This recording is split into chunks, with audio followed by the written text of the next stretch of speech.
My grandparents. I don't really know too much about my father's parents. His father, Patrick Dunn, as well, was a Chicago police officer. He came to America from Laois County, Concannon, Ireland, probably around the turn of the 20th century. I don't know. The family story goes that he was killed as a police officer in Chicago by a milk wagon while on duty. The truth is, probably something closer to he died when my father was about 16. The other story about my grandfather, he was killed while jumping into the Chicago River to save a lady from drowning, and he drowned subsequently. Pick the one you like best. The truth is something closer to he died when my father was about 16, so my father had to quit school. He had a job to help support the family because there were the 6 kids. My grandma, Nora Buckley, came to America about the same time from Listowel in County Kerry, Ireland. They met and were married in downstate Illinois and later moved to Chicago.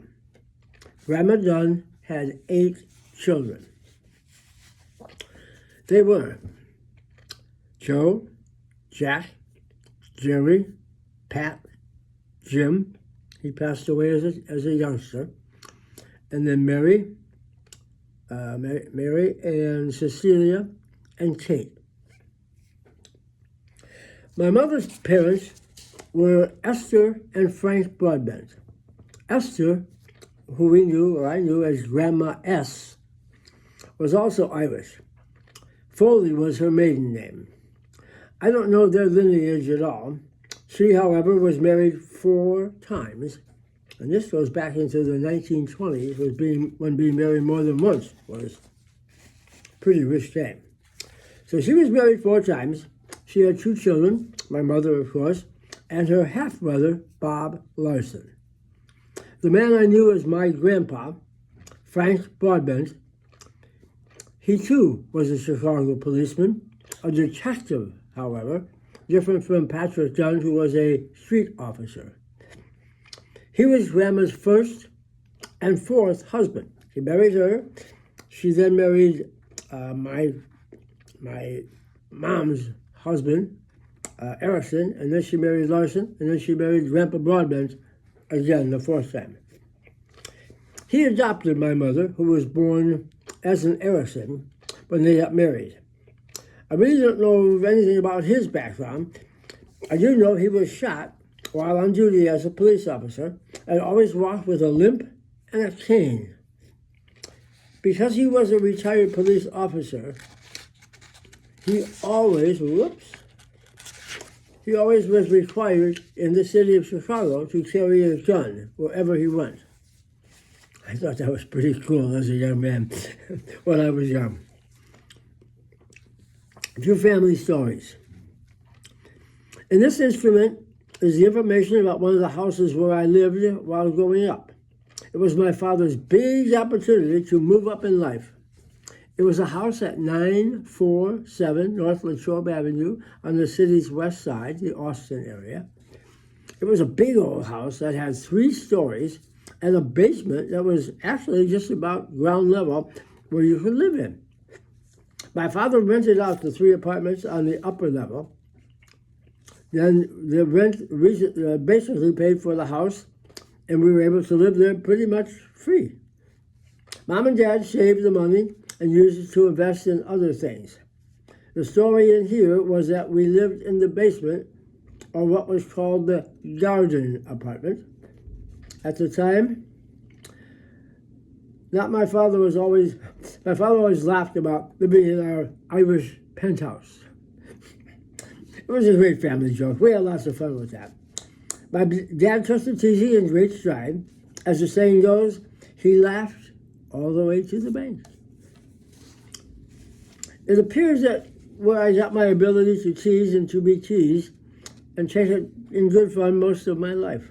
I learned that from my dad and my mom. When I was a kid, people would tease others about their ethnicity. That is, being Irish. The shanty Irishman, we were called.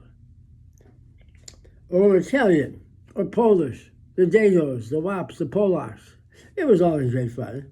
Most of it was meant to be just fun, and we could take it and roll away. There was, however, some anger in some people, some prejudice. But that's what it was. Prejudice is, and was, a terrible thing that ruins people and makes them less human. Prejudice is when you dislike someone just because they are something that you're not. That is, because they are black, or Hispanic, or Irish, or Italian. As I look back, that was part of my young life, but it was part of the world during my young life. But as I matured, and the world did too, and America did, I was able to eliminate that word and those feelings from my life. Now, I will judge everyone on their own merits, not because of their ancestry or their skin color or anything else. But I'm still prejudiced. Let me explain. I'm prejudiced against people who want something for nothing and expect to get something without earning it. It was my parents who taught me a sense of humor, the ability to laugh at myself, and be serious when the occasion called for it. My father said it was this way: when you work hard. When you play hard. My introduction to Major League Baseball as a kid came through my father and the Holy Name Society at our church. This was a men's group at our church, and every summer the Holy Name Society would charter a bus, and the fathers and sons would go to Comiskey Park. Not sure what it's called today, but it was called Comiskey Park on the south side of Chicago, where the White Sox played baseball. Wow, what a treat that was in so many ways. Seeing a Major League Baseball game, wow. Seeing the men whose baseball cards, I used to collect the little baseball cards, were in my collection. Seeing some of them in person.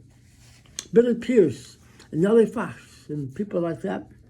Also getting on the bus, big bus, spending a night with my dad, eating hot dogs and drinking pop. Wow. I think we went to like 2 games every summer.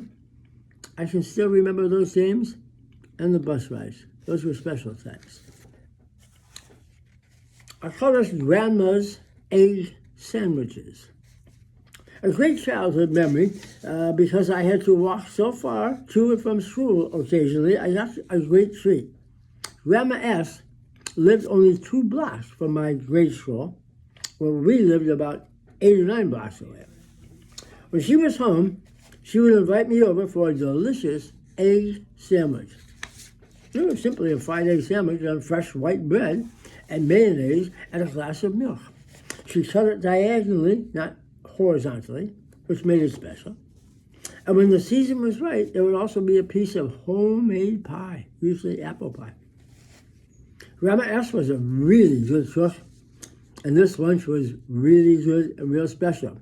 Because I remember my grandpa always had to have his lunch at noon sharp. So when I arrived, we both sat at the kitchen table. Grandma would serve us, Grandpa would sit across, I would sit on this side, Grandma would serve us, and then all 3 of us would enjoy the sandwiches and some fun conversations. Those 2 were special times. The time flew by, and all I had to do was to walk the 2 blocks back to school, so I got back on time. I had a great lunch. I got to see Grandma and Grandpa. Those were the times. Now my funny story. My 2 favorite books during my early years were Little Black Sambo and The Little Engine That Could. Mom used to read those to me until I got old enough and was able to read on my own, but they were my favorites. Because of that book, I had a little doll that was my Little Black Sambo. If you want to know more about the story, you gotta read the books. He was my pal, that little doll, and I took him everywhere I went. We slept together, we did things together, we were pals. We had a sled that Dad kind of built. It was a box, and I would sit in it so I wouldn't fall out.